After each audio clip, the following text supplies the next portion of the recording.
Hi there, our highly valued, treasured and esteemed viewers and listeners, and welcome back to your channel of choice. This video I am about to present was compiled by Dr. Nath Arua, a clinical pharmacist by training and profession who is the founder of Progressive Pharmacotherapy Consultants, the premier virtual clinical pharmacy institute for capacity building for healthcare workers. The Virtual Clinical Pharmacy Institute with a difference, where patient safety, medication therapy management and optimal clinical outcomes are very crucial and non-negotiable to us. Here we seek to remain your premier source of crucial tips for high-impact pharmacotherapy services.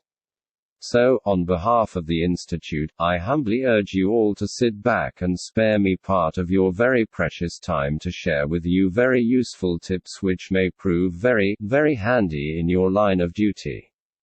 I now welcome you all to part 201 of our Pharmacotherapy MCQ series, which majors in cardiology. And the first question reads, compared with carriers of SLCO1B1*1*1, which of the following statements best describes the effect on statin myopathy that carriers of SLCO1B1*5 are likely to have?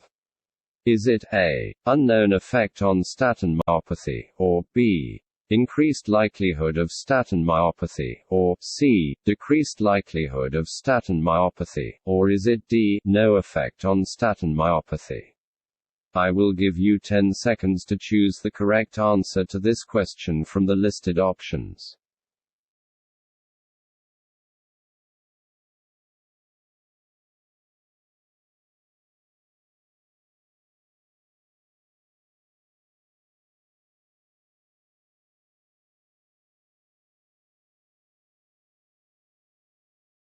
And the correct answer is B. Increased likelihood of statin myopathy. Answer B is correct. Individuals with the SLCO1B1TC genotype have an intermediate function phenotype and are at increased risk of statin myopathy compared with individuals who have the TT genotype.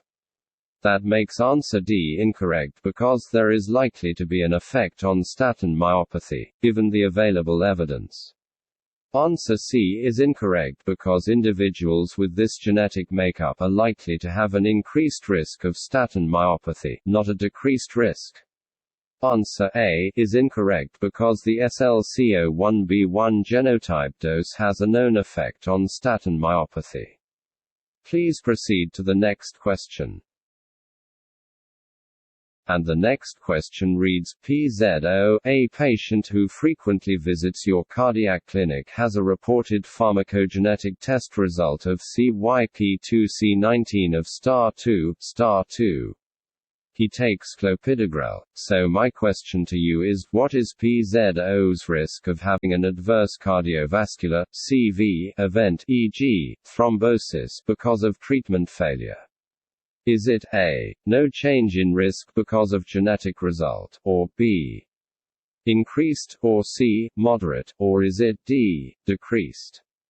I will give you 10 seconds to choose the correct answer to this question from the listed options.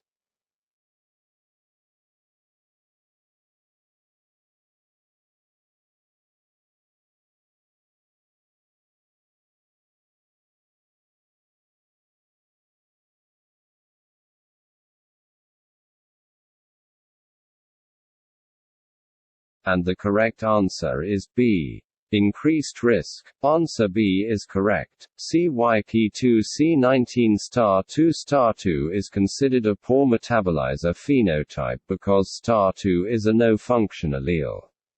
According to clinical trial evidence, the poor metabolizer increased risk of a major adverse CV event and a four-fold increased risk of stent thrombosis.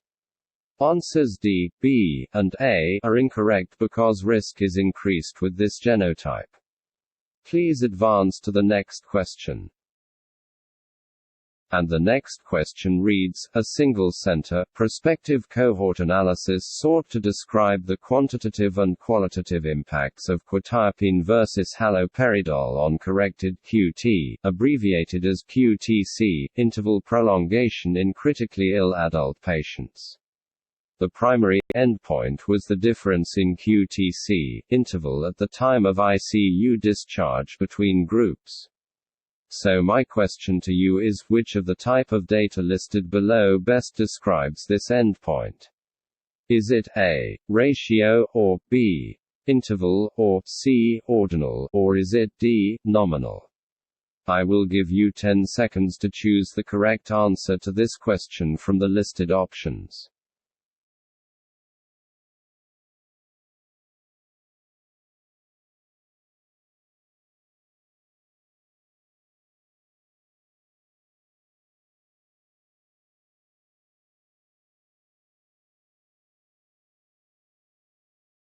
And the correct answer is A, ratio. This endpoint is considered a ratio variable because it is continuous and has an absolute zero. That makes answer A correct. Interval variables are continuous but without an arbitrary 0 point, such as degrees Fahrenheit, that makes answer B incorrect. Nominal and ordinal data describe discrete variables and are not applicable to this study endpoint. That makes answers D and C incorrect. Please advance to the next question. And the next question reads, for the study in the previous question, the corrected QT, abbreviated as QTC, interval data had a non-normal distribution. So my question to you is, which of the statistical tests listed below would be the most appropriate when comparing the groups? Would it be A, Mann-Whitney U test, or B, one-way analysis of variance, abbreviated as ANOVA test, or C, chi-square test, or would it be D, paired t-test? I will give you 10 seconds to choose the correct answer to this question from the listed options.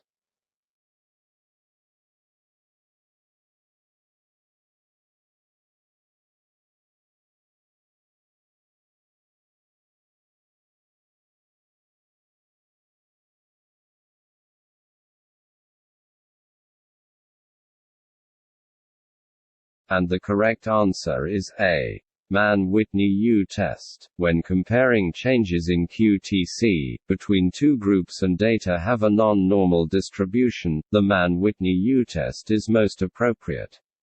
That makes answer A correct. The paired t-test and the ANOVA are also used to compare continuous data, but only when groups are matched or paired.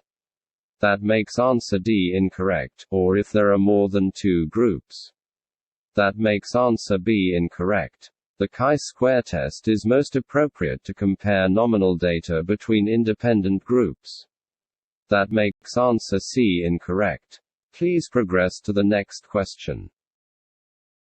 And the next question reads, a study determined the comparative cardiovascular risk of various cyclooxygenase 2, abbreviated as COX-2 inhibitors in a general population. The investigators identified 3,643 patients who had had a myocardial infarction (MI) and matched them to 13,918 controls on the basis of a variety of variables. They then compared the incidence of between users and non-users of a COX-2 inhibitor as well to identify predictors of MI development. So my question to you is, which of the following best describes study design used by these investigators? Is it A, randomized controlled trial, or B, cross-sectional, or C, cohort, or is it D, case control? I will give you 10 seconds to choose the correct answer to this question from the listed options.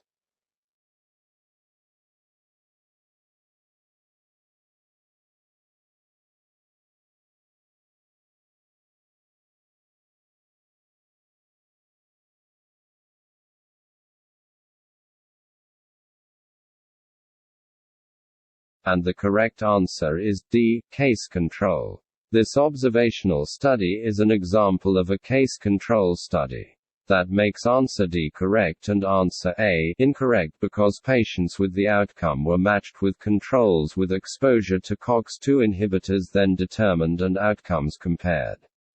That makes answers C and B incorrect. Please advance to the next question. And the next question reads, a large multi-center trial randomized patients with type 2 diabetes mellitus at increased cardiovascular risk to receive either linagliptin or placebo. The objective was to determine whether the impact of linagliptin on cardiovascular events was no higher than placebo. The primary outcome was the time to a major adverse cardiovascular event between linagliptin and placebo. So my question to you is, which of the following best describes this type of clinical trial design used by these investigators in this trial? Is it A, superiority, or B, pragmatic, or C, non-inferiority, or is it D, equivalence? I will give you 10 seconds to choose the correct answer to this question from the listed options.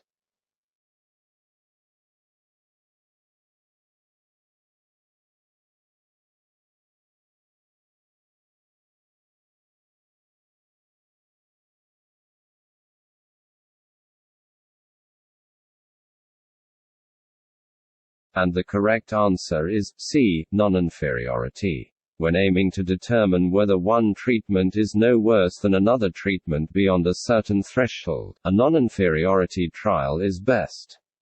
That makes answer C correct. An equivalence trial and a superiority trial aim to determine whether two treatments either have the same impact on an outcome. That makes answer D incorrect. Or whether one treatment is better than the other, which makes answer A incorrect. A pragmatic trial uses real-world patient populations to help inform clinical or policy decisions, where study participants would be similar to those who would receive the intervention if it were to become standard of care. That makes answer B incorrect. Please progress to the next question. And the next question reads, for the clinical trial described in the previous question, which statistical test would be the most appropriate for analyzing the primary outcome of time to a major adverse cardiovascular event between linagliptin and placebo? Would it be A, Spearman correlation, or B, multivariable logistic regression, or C, multivariable linear regression, or would it be D, Cox proportional hazards regression? I will give you 10 seconds to choose the correct answer to this question from the listed options.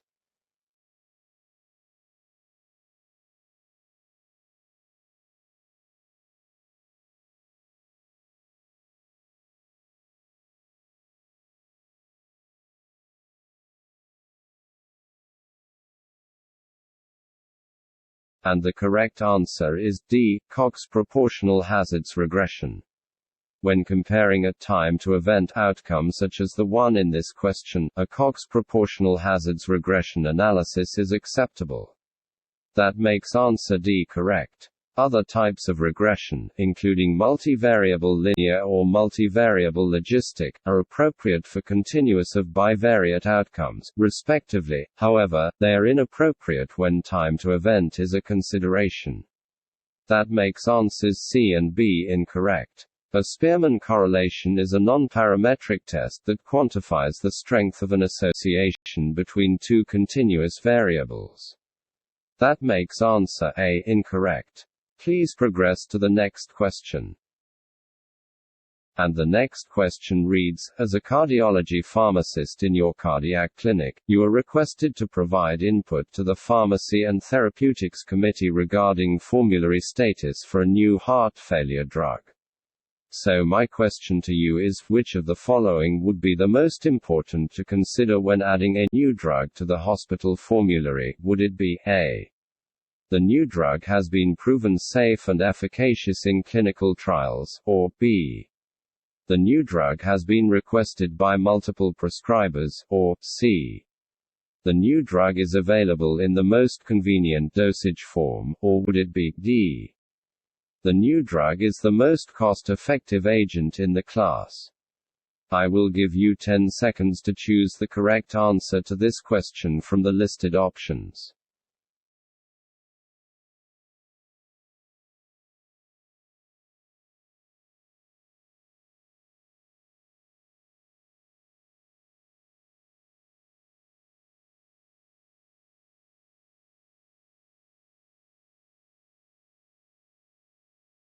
And the correct answer is A. The new drug has been proven safe and efficacious in clinical trials.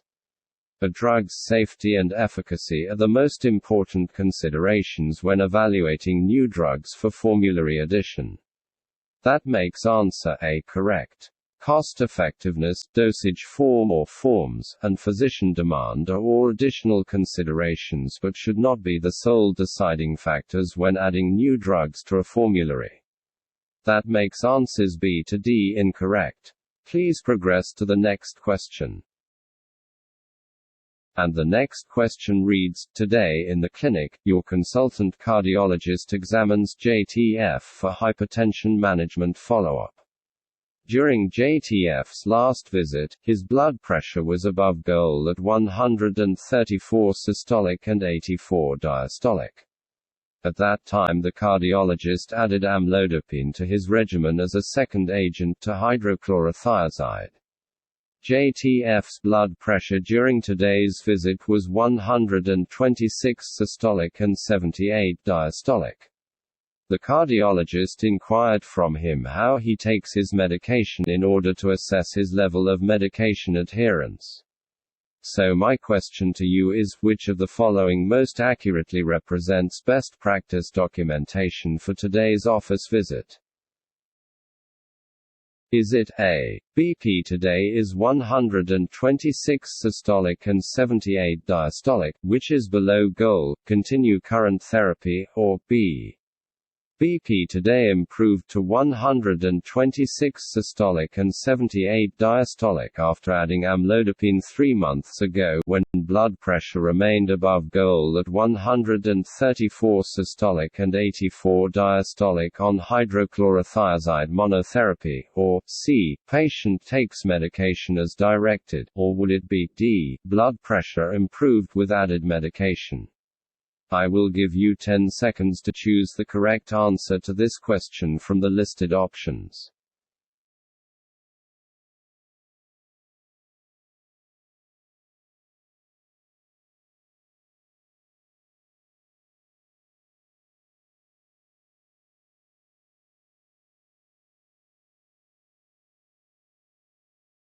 And the correct answer is B. BP today improved to 126 systolic and 78 diastolic after adding amlodipine 3 months ago when blood pressure remained above goal at 134 systolic and 84 diastolic on hydrochlorothiazide monotherapy. Pharmacists should document objective data to support their assessments, including blood pressures before and after any dose or medication changes. That makes answer B correct. Answer D is not specific and does not include any objective data. Answer C does not indicate the pharmacist actually asked the patient about taking his medication. A better way to document this interaction would have been to state that patient confirms taking medication as directed. Answer A is better than answer D but not as good as answer B because taking the blood pressure before adding a medication is not documented and does not indicate what his current therapy is. Please advance to the next question. And the next question reads, you would like to compare treatment options for obesity by calculating the average cost per kilogram of weight loss. So my question to you is, which of the pharmacoeconomic analyses listed below would be most appropriate to conduct? Would it be A. Cost utility, or B. Cost effectiveness, or C. Cost of illness, or would it be D. Cost minimization? I will give you 10 seconds to choose the correct answer to this question from the listed options.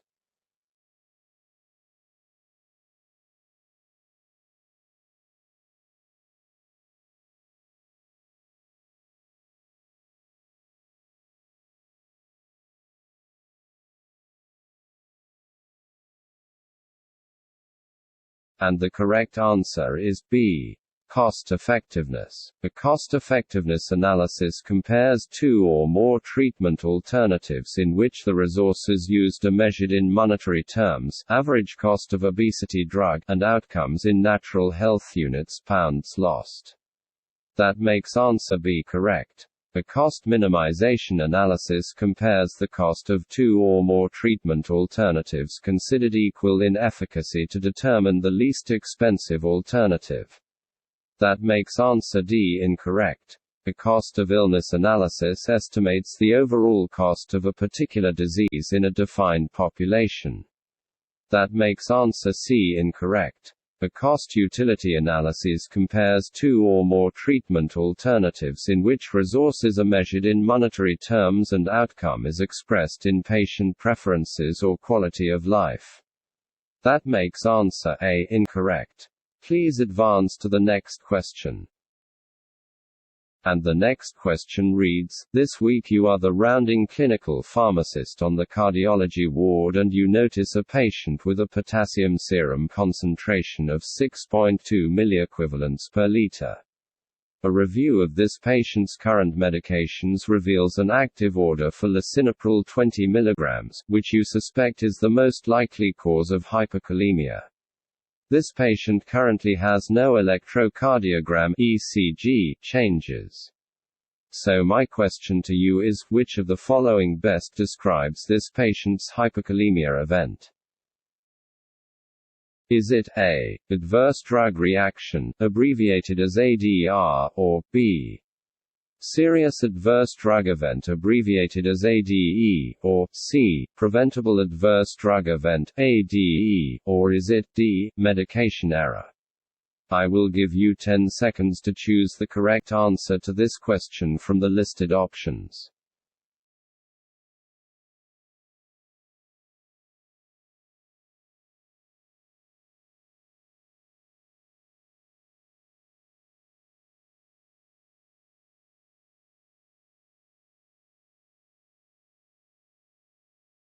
And the correct answer is A. adverse drug reaction. Hyperkalemia is an unintended effect of lisinopril used at normal doses that would be an ADR. That makes answer A correct. A medication error occurs when a mishap occurs during prescribing, transcribing, dispensing, administering, or monitoring a drug. This case does not appear to involve any error. That makes answer D incorrect. A preventable ADE occurs when a breach or standard professional behavior, practice, or technique was identified, which also does not appear to be the case here. That makes answer C incorrect. Because the patient does not appear to have any negative sequelae from hyperkalemia, e.g., no ECG changes, this would not be considered a serious ADE. That makes answer B incorrect. So there you have it, our highly esteemed viewers and listeners. That brings us to the end of this video. If it benefited you in any way, kindly remember to give it a thumbs up, to like it and to share it widely with your peers. Please leave your comments at the bottom. And if you haven't yet done so, I humbly urge you to subscribe to our YouTube channel. I would like to promise you all that the very, very best is yet to come. Thank you very much for viewing this video. On behalf of our senior colleague, Dr. Nath Arua, I sincerely appreciate your partnership, continued support and kind collaboration. We look forward to interacting with you in the next video, which will be part 202.